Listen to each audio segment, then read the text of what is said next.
चलिए, इस समय मैं हल्द्वानी में हूँ और पिछले काफ़ी लंबे समय से एक शख्स हैं हल्द्वानी के जो हमसे संपर्क कर रहे थे, उनकी कोई समस्या थी। लेकिन पिछले काफ़ी टाइम से आप भी देख रहे होंगे कि टिहरी जिले में और रुद्रप्रयाग जिले में जो आपदाएं आ रही थी, उसकी वजह से हम उनके पास में नहीं पहुंच पाए। लेकिन जैसे हम फ्री हुए हैं, हम हल्द्वानी पहुंचे हैं। लेकिन हल्द्वानी पहुंचते ही हमें पता चला कि बड़ा अनर्थ यहाँ पे जोशी जी के साथ हुआ है। और ये चंद्र प्रकाश जोशी जी हैं और रमेश जोशी जी हैं। रमेश जोशी जी को आप जानते हैं, लेकिन आज मैं आपको चंद्र प्रकाश जोशी जी से मिलवाना चाहता हूं कि इनकी पुश्तैनी जमीन है 40 बीघे, और उस 40 बीघे जमीन को पाने के लिए, अपनी जमीन को पाने के लिए इन्हें दर दर भटकना पड़ रहा है। और ये खबर मार्क कर रहा हूं मैं सूबे के मुख्यमंत्री पुष्कर सिंह धामी जी आपको, और यहाँ के जो जिलाधिकारी नैनीताल जिलाधिकारी है उनको, और साथ में कर रहा हूं मैं डीजीपी महोदय आपको। तो आइए जानते हैं कि आखिर अपनी जमीन पाने के लिए चंद्र प्रकाश जोशी जी क्यों दर बदर फिर रहे हैं। जोशी जी नमस्कार, क्या मामला है, ये क्यों दर बदर फिर रहे हैं अपनी जमीन को पाने के लिए? सर ये गुंडे लोग हैं। ये जमीन को अब कभी आप किसी से दूसरे को भेज रहे हैं, गुंडों से बात करा रहे हैं, कंप्रोमाइज कर लो, ये कर लो, और आज हमें इतनी दे दो, आज 25% दे दो, 50% दे दो, कभी 60% दे दो। ये हमसे वसूली करना चाह रहे हैं। असल में जमीन है किसकी? ये जमीन हमारे दादाजी ने खरीदी है, दादाजी के नाम पर आई। उसके बाद हमारे पिताजी, दादाजी की डेथ होने के बाद हमारे पिताजी के नाम पर आई। पिताजी की डेथ होने के बाद हम 4 भाइयों के नाम पर आई है। अब ये हम इस पर काबिज हैं। अब ये लोग जबरदस्ती उसमें घुसना चाह रहे हैं, और हम लोग इसमें बाउंड्री कर रहे थे। आज इन लोगों ने हमारे साथ तो नहीं, जो हमारे उसमें जेसीबी आई थी वो जो बाउंड्री खुदवाने के लिए, तो उसके ड्राइवर के साथ मारपीट की। ये लोग हैं कौन जोशी जी? ये हमारे बिरादरी के लोग हैं, ताऊ चाचा वगैरह, चाचा ताऊ के बच्चे लोग हैं। अब आप मामले को समझे नहीं होंगे, तो चलिए मैं आपको तस्दीक से समझा देता हूँ। दरअसल इनके जो दादाजी थे, उनके बाद में इनके पिताजी के नाम आई, पिताजी के बाद में इनके नाम वसीयतनामा चढ़ गया। लेकिन ताऊ चाचा होते हैं, वो ये कहते हैं कि भाई जमीन हमारी है।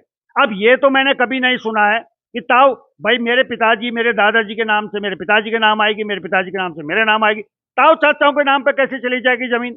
अब जब मैंने आज थोड़ा सा उनसे जानने की कोशिश करी कि आपके नाम पे कागज हैं या आपके नाम पे कब्जा है, तो आइए सुनते हैं वो क्या कहते हैं। अब चलिए, एक पक्ष हमें मिला है। आपका क्या नाम है? मेरा नाम हुआ कृष्णचंद जोशी जी। जोशी जी, ये क्या है मामला? सर इसमें विवरण इस प्रकार है ना, मेरे दादा 3 भाई थे, पद्मावत जोशी, उमापति जोशी और बालकिशन जोशी। मैं जो हूँ कि उमापति जी का वारिस हूँ, नाती हूँ। तो हमारे परिवार में जो है कि ये 3 दादाओं में जमीन पारिवारिक बंटवारे में उनको मिली, लेकिन रजिस्ट्री एक ही दादा के नाम पर थी। तो सन 62 में ये हुआ था कि बंटवारे में हमें कब्जे में दादाजी दे गए कि तुम भाई हो करके। लेकिन चौथी पीढ़ी में ये हुआ कि नाती पोतों की जमीन के बढ़ते हुए कीमत खराब हो गई। मैं पेशे से एडवोकेट हूँ भी हैं। कितना पुराना मामला है ये? सर हम 65 साल से किराए में हैं, हम कब्जे में हैं। ऐसा अब मौके, अगर आज की बात करें हम 2024 की, तो आज जमीन किसके नाम पे है? जमीन सर उसमें उनके नाम पे है, लेकिन कब्जा हमारा है। पुरानी हमें इन्हें बेदखल नहीं किया अभी तक। ठीक है जी, मतलब कब्जा आपका है, कागजों में हुआ है। कागज में ठीक है। अब आप मामले को समझिएगा धीरे धीरे। अब मैं भी समझ रहा हूँ। आप जोशी जी आप भी हैं, जी जी, और वो भी जोशी हैं। जी जी, चलिए भाई भाई है। आप देखिए, पुराने जमाने में जमीनें जब आती थी, ट्रांसफर होती थी, तो इनका कब्जा है और दूसरा पक्ष कहाँ है, उनके कागज उनके नाम पे हैं। अब आप बात को समझिएगा, मैं ढूंढने की कोशिश करूंगा दूसरे पक्ष को। हाँ बताइए बताइए। इसमें ऐसा था, एक नियम था। नियम ये था कि यहाँ पर जड़े लागू हुआ 1969 में। उसमें ये हुआ था कि जो सन 60 से काबिज हैं, 65 से काबिज हैं, तो उनको इसमें मालिकाना हक मिलेंगे। तो हमारा घर बैठ के जागर लगी, जागर में निश्चय हुआ था कि जमीनें निकाल दी जाएंगी, दे दी जाएंगी सबको। तो परिवार में कभी किसी की मृत्यु, कभी किसी की मृत्यु। कि पहाड़ में रिवाज ये है कि साल भर से मृत्यु हो गई तो हम गंगा स्नान तक नहीं जाते हैं, तो इस वजह से रह गया। लेकिन कब्जे में हम ही है। चलिए समझ गया मैं आपकी बात। आप लोग हैं बिल्कुल, हाँ पूरे का। ठीक है, दूसरे पक्ष से भी लेके आता हूँ, फिर आपके पास में आता हूँ। अब चलिए, दूसरा पक्ष हमें मिला है। एक पक्ष से मैं बात करके आ गया हूँ, दूसरा पक्ष जी। आपका क्या शुभ नाम है? चंद्र प्रकाश जोशी। जोशी जी, ये जमीन का क्या मामला है? आप वो कह रहे हैं कि जो है हमारा मौके पे कब्जा हमारा है, कागज हमारे नाम नहीं है। कागज हमारा है, सब कुछ हमारे हैं। ये हमारे दादा ने खरीदी है, और उसके बाद हमारे पिताजी के नाम पर, या आज हमारे नाम पे है। वर्तमान में 2024 में अभी किसके नाम पे है? हमारे नाम पे है। और कब्जा किसके पास है? हमारे पास है। अच्छा, कब्जा भी आपके पास में। अब इस वीडियो में आपने स्वयं सुना है, वो कह रहे हैं कि हमारा इस पे कब्जा है, लेकिन कागज चंद्र प्रकाश जोशी जी के नाम पे है। तो ये कब्जा इनका कब हुआ है? सर इनका कब्जा नहीं हुआ, इनने सन 84 में हमारे जमीन नाम पे कोर्ट केस किया एसडीएम कोर्ट में। तो एसडीएम कोर्ट में इनने कोर्ट करते हुए कम से कम 10 से 15 साल लगे। तो 15 साल में ये लोग वहां से खारिज हो गया इनका कोर्ट। फिर ये लोग गए कमिश्नरी गए तो वहां भी इनका खारिज हो गया। और उसके बाद ये गए board of revenue. Board of revenue में भी इनका कोर्ट वो खारिज हो गई अपील। तो उसके बाद गए हाई कोर्ट। तो 13 में हाई कोर्ट में भी इनकी खारिज हो गई। अब ये जबरदस्ती गुंडाई राज करने के हिसाब से ये जमीन को हटाना चाहते हैं। अब रमेश जोशी जी के पास आने से पहले जब मैं मौके पे पहुंचा तो वहां एक तरह का बवाल कर रखा था। और पुलिस क्या कहती है, आइए सुनते हैं पुलिस इस मामले पे क्या कहती है। पुलिस की बात आपने सुनी है, अब हम रमेश जोशी जी आपके पास आते हैं। जोशी जी, ये पूरा मामला क्या है और एक्चुअल में इसके ओरिजिनल जो मालिक हैं, भूमि स्वामी कौन है कागजों के अनुसार? सर सबसे पहले आपका सादर धन्यवाद। सच्चाई और न्याय जिंदा है, हमारे यहाँ पर गुरु देवता है और मैं अपने इष्ट को आराध्य को नमन करता हूँ। सबसे पहले देखिए, मैं क्योंकि जानता हूँ प्रदेश के डीजीपी बहुत ईमानदार है और मैं अक्सर कर ये चीज़ जानता हूँ, मैं मानता हूँ, मैं कहता हूँ कि हमारे डीजीपी साहब बहुत ईमानदार है। और आज आपके चैनल के माध्यम से ये खबर अगर उन तक पहुँचेगी तो निष्पक्ष कार्रवाई, निष्पक्ष इनको न्याय मिलेगा सर प्रकाश जोशी, क्योंकि ईमानदार है और ईमानदारी जिंदा है। लेकिन कुछ कांग्रेस के पूर्व विधायकों द्वारा, भाजपा के यहाँ के बड़े नेता द्वारा माननीय मुख्यमंत्री जी को और बड़े आला अधिकारी को गुमराह कर दिया गया कि चंद्र प्रकाश जी ने अपनी जमीन बेच दी है, अब वो दूसरे की जमीन पर काबिज होना चाहते हैं। तो मैं जोशी जी, मैं आपको रोकूंगा। भाई, चंद्र प्रकाश जी ने अगर अपनी जमीन बेच भी दी है तो अपनी जमीन बेचना तो कोई गुनाह नहीं है। दूसरों उनके पास तो कागज हैं, वो मालिक हैं, कोर्ट से वो जीते हुए।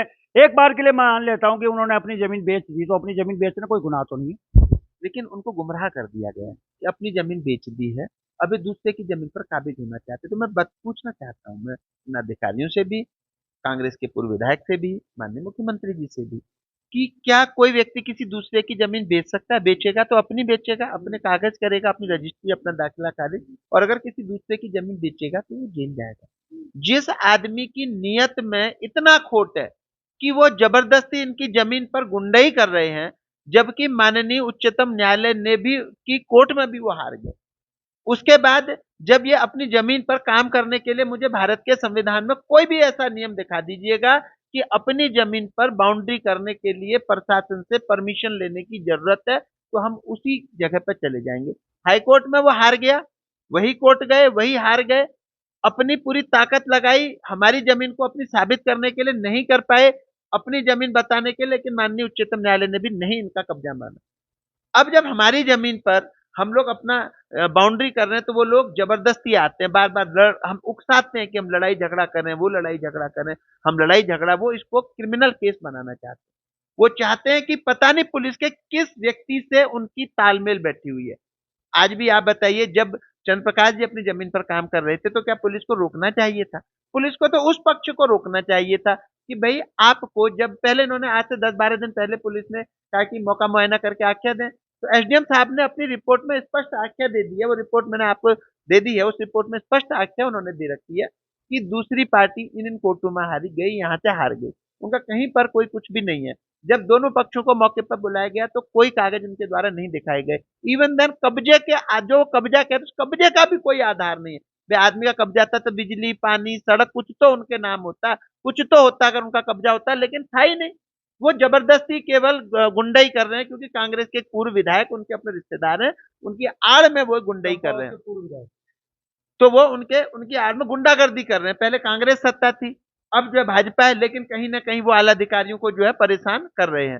आला अधिकारी को हमारे पास जब कोई सूत्र नहीं मिला तो हमने आपके चैनल के माध्यम से हम आला अधिकारियों को बता रहे हैं कि न्याय दीजिए, वरना विश्वास उठ जाएगा प्रशासन से लोगों का। अगर पुलिस इस प्रकार से जो आज घटना हुई, हमारी जमीन से हमको बाहर निकाल रही है, भाई पुलिस मुकदमा अगर उनके साथ है तो मुकदमा भी लिख देगी, लेकिन आज हमको हमारी जमीन से ही निकाल रही है। आज हमको हमारी जमीन से निकालवा रही है, कल हमको हमारे घर से निकाल देगी, परसों हमें गोली मरवा देगी। उसके बाद फिर हम क्या करेंगे?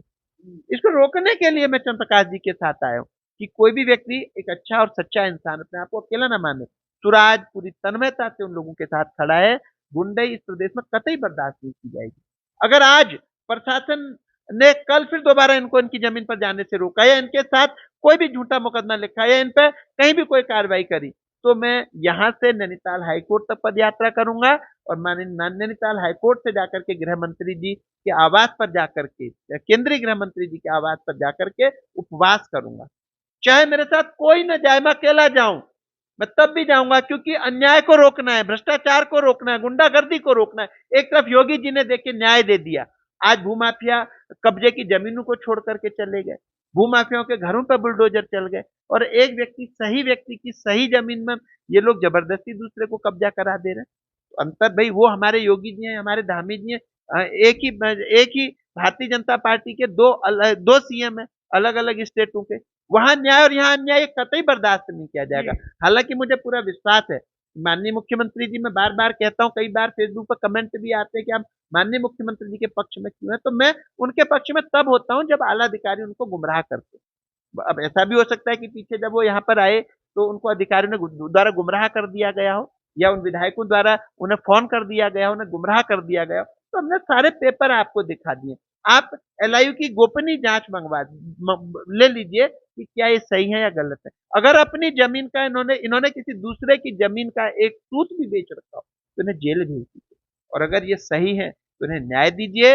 मैं दोबारा से अगर इनके साथ में इनको इनकी जमीन पर जाने से रोका गया तो मैं फिर यथाशीघ्र सोमवार से दोबारा मैं एक बार फिर, अगर इन्होंने नहीं करा तो मैं डीजीपी सर से मिलूंगा। अगर उसके बाद भी कोई न्याय नहीं मिला तो मैं वहीं से पदयात्रा निकालूंगा। अंजाम चाहे कुछ भी हो, चाहे मेरा सब कुछ लुट जाए, मेरा सब कुछ उजड़ जाए, लेकिन मैं अन्याय और भ्रष्टाचार और गुंडा राज इस प्रदेश में कतई बर्दाश्त नहीं करूंगा। और वैसे भी परिवर्तन होता है। अगर आज भी इस देवभूमि में, उत्तराखंड में केदारनाथ की आपदा से सबक नहीं दिया गया, दोबारा आपदा आ रही है, वो जगा रही है कि गलत कामों को रोको, उसका विरोध नहीं किया गया, तो निश्चित तौर से इस प्रदेश में अनर्थ होगा जो हम कभी भी नहीं होने देंगे। अब इसी मामले पे मौके पे मुझे एक स्थानीय पत्रकार मिले, उनसे मैंने बातचीत करी और समझने की कोशिश करी, क्योंकि वो एक न्यूट्रल आदमी होता है पत्रकार। तो आइए देखते हैं वो क्या कहते हैं इस बारे में। चलिए, स्थानीय पत्रकार हमें एक संजय रावत जी मिले और मैंने सोचा कि चलिए इनसे जानने की कोशिश करता हूं कि आखिर ये जो लड़ाई हो रही है ये क्यों हो रही है। रावत जी, क्या है ये मसला? मसला मेरी नज़र में सर ये दो परिवारों का है, और दो पहली पीढ़ी से दूसरी पीढ़ी में जो भाइयों अलग अलग हो गए हैं। एक भाई जिन्होंने कब्जा किया है, इनको दूसरे भाई ने खेती बाड़ी के लिए दी थी, अपना खेती बाड़ी करो, कमाओ खाओ। जो कब्जेदार थे उनको ये लगा कि अब इतनी बड़ी लैंड है, जो मेरी नज़र में इतनी बड़ी लैंड है। कितनी बड़ी है ये करीब है 40 बीघा। 40 बीघा। अब समझिएगा मामला कहाँ फंस रहा है। 40 बीघा लैंड है, तो उसमें ये हुआ कि इन्होंने कहा 129 बीघा मुकदमा डाल दिया जो कब्जेदार थे। तो मुकदमा कोर्ट में गया, तो ये स्थानीय कोर्ट से भी हारे और हाई कोर्ट से भी हार चुके हैं। तो आज हाई कोर्ट से आ रहे, दोनों परिवारों के बीच में ये इस तरह का राजीनामा की कोशिश उन्होंने की कि भैया आधी जमीन ले लो, लेकिन इन्होंने कहा नहीं, हम पूरी जमीन में कब्जा चाहते हैं, क्योंकि हम ही बैठे हैं इतने सालों से। तो ये जीत चुके हैं हाई कोर्ट से। तो हाई कोर्ट से जब कब्जा लेने आए तो यहाँ फिर दोनों पार्टी के बीच में बहस मुआवजा हो गया। तो थाने चौकी हुआ, थाने चौकी के बाद ये हुआ कि आप थोड़ा भी जैसी स्थिति है वैसी आज यथावत रखा जाए, ये मौके का आदेश है। और तो अभी इस बीच क्या था, तहसीलदार आने वाले थे, तो एक पार्टी ने मेरे ख्याल से पीछे वाला किसी को भेज दिया है, वो आज कब्जा लेने आया था। अभी तो चल ही रहा है मामला, आप देख ही रहे हैं, आपकी नजर में है। तो 40 बीघे का मसला है। आप कौन सा अखबार देखते हैं? मेरा समानंतर.in पोर्टल है। ओके, अब आप सुनिए गौर से कि इन पत्रकार महोदय ने भी क्या कहा, और दूसरा पक्ष है वो खुद इस बात को कबूल कर रहा है कि कागज हमारे पास नहीं है, लेकिन मौके पे हम काबिज हैं। लेकिन मैं फिर कह रहा हूं, चंद्र प्रकाश जोशी जी, अपनी जमीन होते हुए, कागज होते हुए, जब ये जमीन पे जाते हैं तो पुलिस आती है और वहां बवाल होता है, और पुलिस उसी जमीन से, इन्हीं की जमीन से इन्हें बाहर खदेड़ देती है। इसीलिए डीजीपी साहब, ये खबर आप तक पहुंचानी इसलिए भी जरूरी है ताकि चंद्र प्रकाश जोशी जी के साथ न्याय हो सके। आप क्या मांग कर रहे हैं इसमें डीजीपी साहब से और मुख्यमंत्री जी से? मेरा डीजीपी साहब से केवल यही निवेदन है कि जो हमारी जमीन है ये गुंडों से बचाएं और हमें वहाँ अपनी बाउंड्री करने दें। आप कितने भाई हैं अभी? 4 भाई। बाकी 3 की स्थिति क्या है, वो कहाँ है? वो घर पे ही है, गांव पे ही है। एक भाई को पेस मेकर लगा पड़ा है, वो 70-75 साल के हैं, और दूसरा भाई जो है उसे ब्रेन हेमरेज हुआ है, वो आजकल इलाज कर रहे हैं, इसलिए वो नहीं आए। और हमारी जो बड़े भाई साहब की बिटिया आई थी सांकी जोशी, वो भी आई हुई थी, वो भी मौके पे थी। चलिए, अब जिलाधिकारी महोदया आपसे निवेदन है कि अगर ये सही है, यानी कि अगर आपको लगता है कि कानूनन चंद्र प्रकाश जोशी जी सही हैं, तो भाई इनके साथ न्याय किया जाए, और अगर लगता है कि ये सही नहीं है, दूसरा पक्ष सही है, तो उनके साथ न्याय किया जाए। ये मार पिटाई की नौबत क्यों, ये झगड़े की नौबत क्यों आ रही है, जबकि साफ दिख रहा है कि कोर्ट के कागज तमाम जितनी बार वो कोर्ट गए हैं, उसके बाद क्या उसके निष्कर्ष निकले हैं, वो सब इनके पास में है। तो ये खबर इसलिए महत्वपूर्ण है क्योंकि चंद्र प्रकाश जोशी जी स्वयं अभी भी अस्वस्थ है।